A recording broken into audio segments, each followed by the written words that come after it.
या देवी सर्वभूतेषु मां शक्तिरूपेण संस्थिता नमस्तस्यै नमस्तस्यै नमस्तस्यै नमो नमः।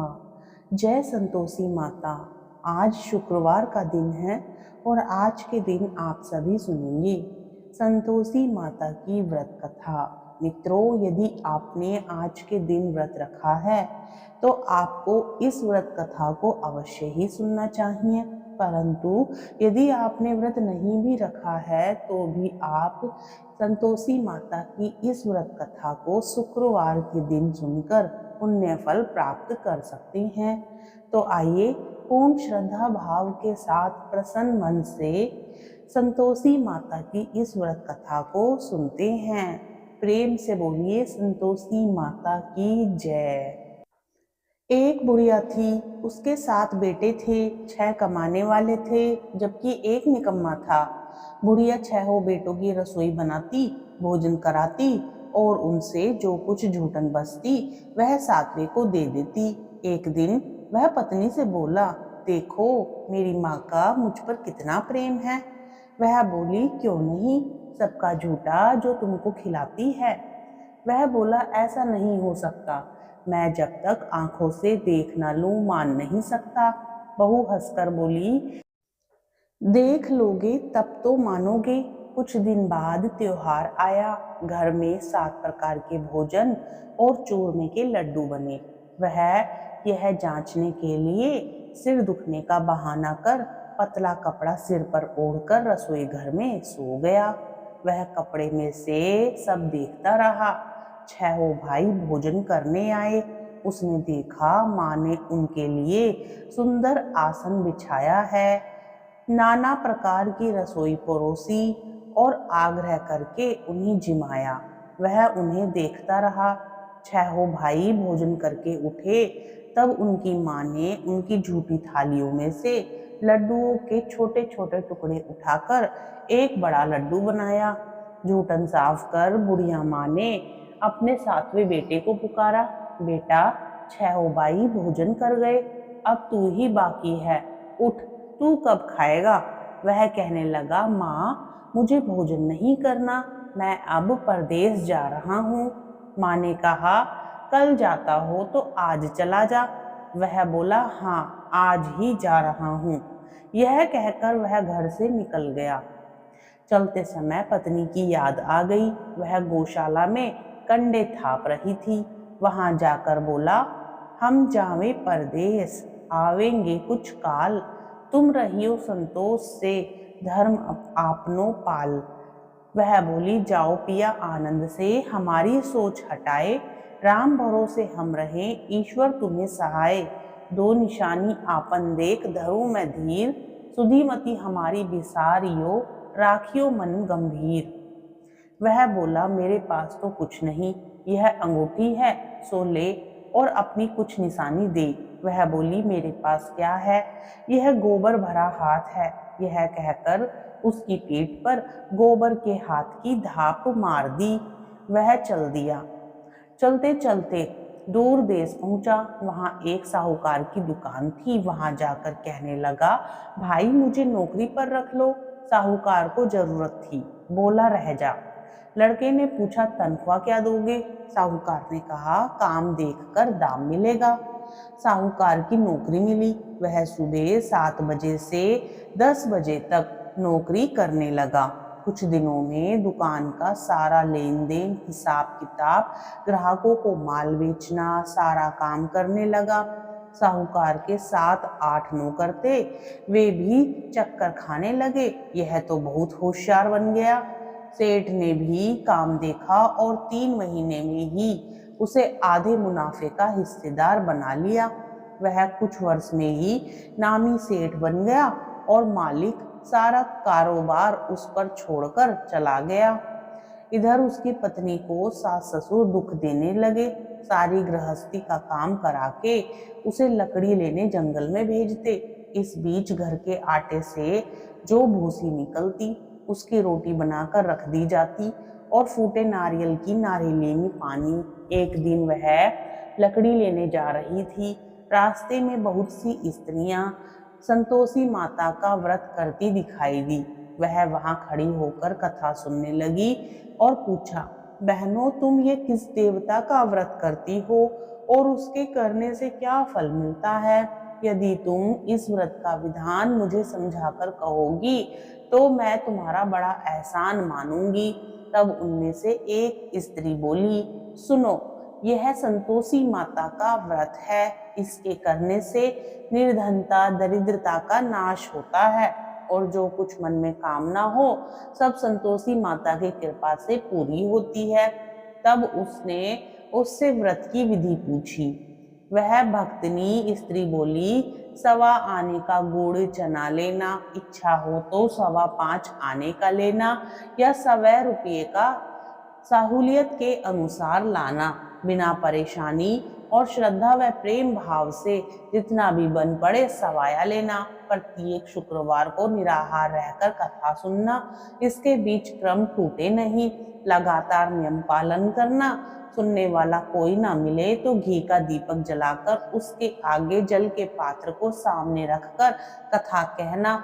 जब कार्य सिद्ध ना हो तो नियम का पालन करना और कार्य सिद्ध हो जाने पर व्रत का उद्यापन करना। 3 मास में माता फल पूरा करती है। यदि किसी के ग्रह खोटे भी हों तो भी माता वर्ष में कार्य सिद्ध करती है। फल सिद्ध होने पर उद्यापन करना चाहिए, बीच में नहीं। उद्यापन में 2.5 सेर आटे का खाजा तथा इसी परिमाण से खीर तथा चने का साग करना। 8 लड़कों को भोजन कराना। जहां तक मिले देवर, जेठ, भाई, बंधु के हों, ना मिले तो रिश्तेदारों और पास पड़ोसियों को बुलाना, उन्हें भोजन कराना, यथाशक्ति दक्षिणा दे माता का नियम पूरा करना। उस दिन से घर में खटाई ना खाना। यह सुन बुढ़िया के लड़के की बहू चल दी। रास्ते में लकड़ी के बोझ को बेच दिया और उन पैसों से गुड़ चना ले माता के व्रत की तैयारी कर आगे चली और सामने मंदिर देखकर पूछने लगी, यह मंदिर किसका है? सब कहने लगे, संतोषी माता का मंदिर है। यह सुनकर माता के मंदिर में जाकर चरणों में लौटने लगी, दीन हो विनती करने लगी, माँ, मैं निपट अज्ञानी हूँ, व्रत के बारे में कुछ भी नहीं जानती, मैं दुखी हूँ। हे माता जगत जननी, मेरा दुख दूर कर, मैं तेरी शरण में हूँ। माता को दया आई। एक शुक्रवार बीता कि दूसरे को उसके पति का पत्र आया और तीसरे शुक्रवार को उसका भेजा हुआ पैसा आ पहुंचा। यह देख जेठ जिठानी मुंह सिकोड़ने लगे। लड़के ताना देने लगे। काकी के पास पत्र आने लगे, रुपया आने लगा, अब तो काकी की खातिर बढ़ेगी। बेचारी सरलता से कहती, भैया, कागज आवे रुपया आवे, हम सबके लिए अच्छा है। ऐसा कहकर आंखों में आंसू भरकर संतोषी माता के मंदिर में आ मातेश्वरी के चरणों में गिरकर रोने लगी। माँ, मैंने तुमसे पैसा कब मांगा है? मुझे पैसे से क्या काम है? मुझे तो अपने सुहाग से काम है। मैं तो अपने स्वामी के दर्शन मांगती हूँ। तब माता ने प्रसन्न होकर कहा, जा बेटी, तेरा स्वामी आएगा। यह सुनकर खुशी से बावली होकर घर में जा काम करने लगी। अब संतोषी माँ विचार करने लगी, इस भोली पुत्री को मैंने कह तो दिया कि तेरा पति आएगा, लेकिन कैसे? वह तो इसे स्वप्न में भी याद नहीं करता। उसे याद दिलाने को मुझे ही जाना पड़ेगा। इस तरह माताजी उस बुढ़िया के बेटे के पास स्वप्न में प्रकट होकर कहने लगी, साहूकार के बेटे सो रहा है या जागता है? वह कहने लगा, माता, सोता भी नहीं जागता भी नहीं हूँ, कहो क्या आज्ञा है? माँ कहने लगी, तेरे घर बार कुछ है कि नहीं? वह बोला, मेरे पास सब कुछ है, माँ बाप हैं, बहू है, क्या कमी है? माँ बोली, भोले पुत्र, तेरी बहू घोर कष्ट उठा रही है, तेरे माँ बाप उसे परेशानी दे रहे हैं, वह तेरे लिए तरस रही है, तू उसकी सुध ले। वह बोला, हाँ माताजी, यह तो मालूम है, परंतु जाऊं तो कैसे? परदेश की बात है, लेन देन का कोई हिसाब नहीं, कोई जाने का रास्ता दिखाई नहीं देता, कैसे चला जाऊं? माँ कहने लगी, मेरी बात मान, सवेरे नहा धोकर संतोषी माता का नाम ले, घी का दीपक जला, दंडवत कर दुकान पर जा बैठ।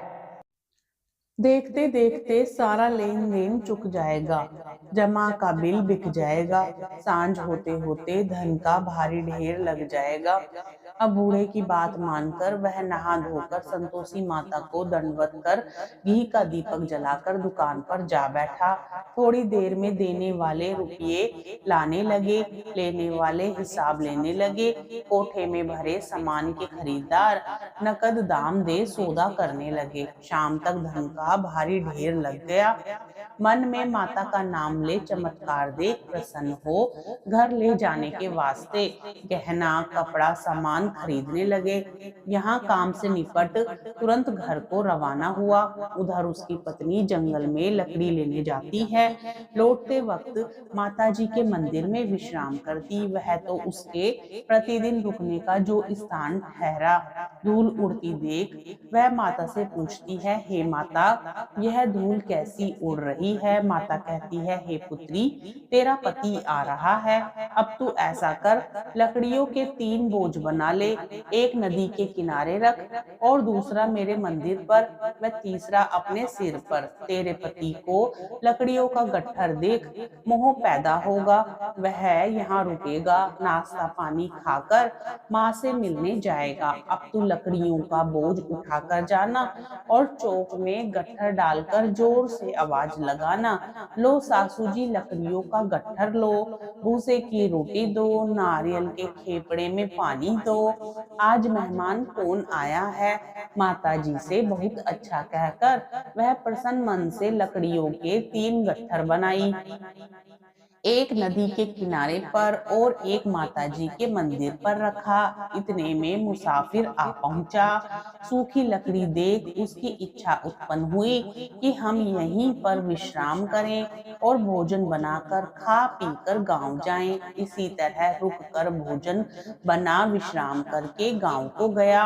सबसे प्रेम से मिला। उसी समय सिर पर लकड़ी का गट्ठर लिए वह उतावली सी आती है। लकड़ियों का भारी बोझ आंगन में डालकर जोर से 3 आवाज देती है, लो सासू जी लकड़ियों का गट्ठर लो, भूसे की रोटी दो, आज मेहमान कौन आया है। यह सुनकर उसकी सास बाहर आकर अपने दिए हुए कष्टों को भुलाने हेतु कहती है, बहू ऐसा क्यों कहती है, तेरा मालिक ही तो आया है, आ बैठ, मीठा भात खा, भोजन कर, कपड़े गहने पहन।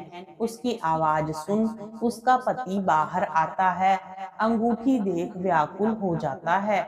माँ से पूछता है, माँ यह कौन है। माँ बोली, बेटा यह तेरी बहू है, जब से तू गया है तब से सारे गांव में भटकती फिरती है, घर का काम काज कुछ करती नहीं, 4 पहर आकर खा जाती है। वह बोला, ठीक है माँ, मैंने इसे भी देखा और तुम्हें भी, अब दूसरे घर की ताली दो, उसमें रहूंगा। माँ बोली, ठीक है, जैसी तेरी मर्जी। तब वह दूसरे मकान की तीसरी मंजिल का कमरा खोल सारा सामान जमाया। एक दिन में राजा के महल जैसा ठाट बाट बन गया। अब क्या था, बहू सुख भोगने लगी। इतने में शुक्रवार आया। उसने अपने पति से कहा, मुझे संतोषी माता के व्रत का उद्यापन करना है। पति बोला, खुशी से कर लो। वह उद्यापन की तैयारी करने लगी। जिठानी के लड़कों को भोजन के लिए कहने गई। उन्होंने मंजूर किया, परंतु पीछे से जिठानी ने अपने बच्चों को सिखाया, देखो भोजन के समय खटाई मांगना, जिससे उसका उद्यापन पूरा ना हो। लड़के जीमने आए, खीर खाना, पेट भर खाया, परंतु बाद में खाते ही कहने लगे, हमें खटाई दो, खीर खाना हमको भाता नहीं, देखकर अरुचि होती है। वह कहने लगी, भाई खटाई किसी को नहीं दी जाएगी, यह तो संतोषी माता का प्रसाद है। लड़के उठ खड़े हुए, बोले, पैसा लाओ। भोली बहू कुछ जानती नहीं थी, उन्हें पैसे दे दिए। लड़के उसी समय हट करके इमली खटाई ले खाने लगे। यह देखकर बहू पर माताजी ने कोप किया। राजा के दूत उसके पति को पकड़कर ले गए। जेठ जिठानी मन माने वचन कहने लगे, लूट लूट कर धन इकट्ठा कर लाया है, अब सब मालूम पड़ जाएगा, जब जेल की मार खाएगा, बहू से यह सहन नहीं हुए। रोती हुई माता जी के मंदिर गई, कहने लगी, हे माता, तुमने क्या किया? हंसाकर अब भक्तों को रुलाने लगी। माता बोली, बेटी, तूने उद्यापन करके मेरा व्रत भंग किया है। वह कहने लगी, माता, मैंने कुछ अपराध किया है। मैंने तो भूल से लड़कों को पैसे दे दिए थे, मुझे क्षमा करो, मैं फिर तुम्हारा उद्यापन करूंगी। माँ बोली, अब भूल मत करना। वह कहती है, अब भूल नहीं होगी। अब बतलाओ वे कैसे आएंगे? माँ बोली, जा पुत्री, तेरा पति तुझे रास्ते में आता मिलेगा। वह मंदिर से निकली, राह में पति आता मिला। वह पूछी, कहाँ गए थे? वह कहने लगा, इतना धन जो कमाया है उसका टैक्स राजा ने मांगा था, वह भरने गया था। वह प्रसन्न हो बोली, भला हुआ, अब घर को चलो। कुछ दिन बाद फिर शुक्रवार आया। वह बोली, मुझे फिर माता का उद्यापन करना है। पति ने कहा, करो। बहू फिर जेठ के लड़कों को भोजन को कहने गई। जेठानी ने एक दो बातें सुनाई और सब लड़कों को सिखाने लगी, तुम सब लोग पहले ही खटाई मांगना। लड़के भोजन से पहले कहने लगे, हमें खीर नहीं खानी, हमारा जी बिगड़ता है, कुछ खटाई खाने को दो। वह बोली, खटाई किसी को नहीं मिलेगी, आना हो तो आओ। वह ब्राह्मण के लड़के लाकर भोजन कराने लगी। यथाशक्ति दक्षिणा की जगह एक एक फल उन्हें दिया। संतोषी माता प्रसन्न हुई। माता की कृपा होते ही 9वें महीने में उसके चंद्रमा के समान सुंदर पुत्र प्राप्त हुआ। पुत्र को पाकर प्रतिदिन माता जी के मंदिर जाने लगी। माँ ने सोचा, यह रोज आती है, आज क्यों ना इसके घर चलूं। यह विचार कर माता ने भयानक रूप बनाया। गुड़ चने से सना मुख, ऊपर सूंड के समान होठ, उस पर मक्खियां भिन भिन कर रही थी। दहली पर पैर रखते ही उसकी सास चिल्लाई, देखो रे, कोई चुड़ैल डाकिनी चली आ रही है, लड़को इसे भगाओ नहीं तो किसी को खा जाएगी। लड़के भगाने लगे, चिल्लाकर खिड़की बंद करने लगे। बहू रोशनदान में से देख रही थी, प्रसन्नता से पगली बन चिल्लाने लगी, आज मेरी माताजी मेरे घर आई हैं। वह बच्चे को दूध पीने से हटाती है, इतने में सास का क्रोध फट पड़ा। वह बोली, क्या उतावली हुई है?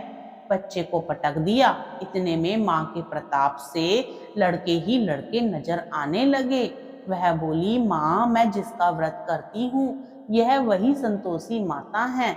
सबने माता जी के चरण पकड़ लिए और विनती कर कहने लगे, हे माता, हम मूर्ख हैं, अज्ञानी हैं, तुम्हारे व्रत की विधि हम नहीं जानते। व्रत भंग कर हमने बड़ा अपराध किया है। जग माता, आप हमारा अपराध क्षमा करो। इस प्रकार माता प्रसन्न हुई। बहू को प्रसन्न हो, जैसा फल दिया वैसा माता सबको दे, जो पढ़े उसका मनोरथ पूर्ण हो। प्रेम से बोलो संतोषी माता की जय। कथा अच्छी लगे तो लाइक करें, चैनल को सब्सक्राइब भी करें, शेयर करें, कमेंट बॉक्स में जय संतोषी माता भी जरूर लिखें। जय माता दी।